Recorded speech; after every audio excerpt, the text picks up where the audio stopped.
I became a stay-at-home mom 4 years ago when our first son, Zaid, was born. I was struggling with the fact that my husband wasn't home.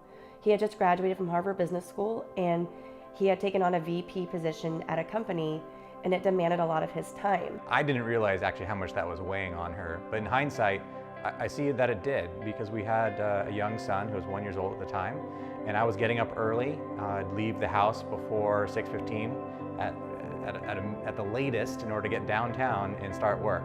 There were many mornings and many nights that he wouldn't even see our son.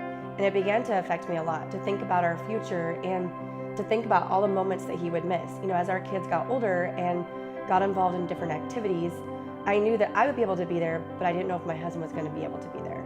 We had a great life, we had the nice home, we had the nice SUV, but it was at the expense of his time. And I didn't want our son to grow up not seeing his dad. As much as I love being a stay-at-home mom, I really struggle with self-purpose and fulfillment. I really wanted something that I could have of my own and also be able to give back financially to our household as well. Financially, it just didn't make any sense for us to pay somebody else to watch our son. Plus, I really didn't want to miss out on any of those first moments of his life. So when Natalie came home and she had a lunch meeting, she came home and she said, "I found this opportunity, I'm going to do it." And I'm like, "Okay, that's interesting, tell me about it." So she began to tell me some of the details, and as she was talking about it, I was like, well, if you're going to do it all the way or don't even start. Like, just don't do it partway. And she's like, "I don't think you get it.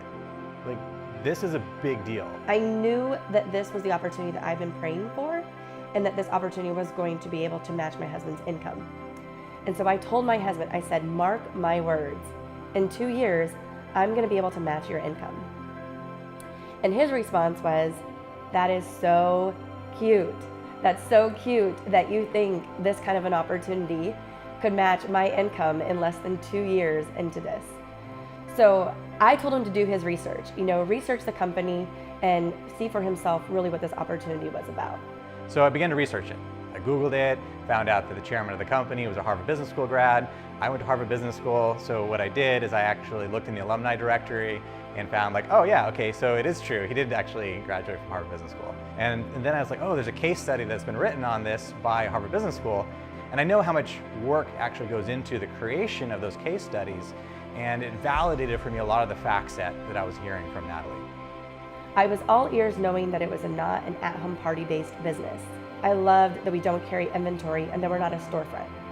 We were first sold in high-end department stores. I loved that we were first sold at Nordstrom's, Bloomingdale's, and Macy's, to name a few. And we became the top seller at Nordstrom's within 2 years. So in less than 3 years, I was able to match my husband's income. Let me just tell you this. One, it felt so good to be able to do that, so it allowed us to have options.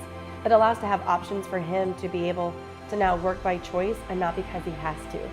But two, going back to self-fulfillment and purpose, this was something that I had always wanted to do, wanted something to do that was bigger than myself, help people in a greater capacity. We have countless stories that I could share of people that have been able to match their full-time income doing this part-time that allows them to create the life of their dreams.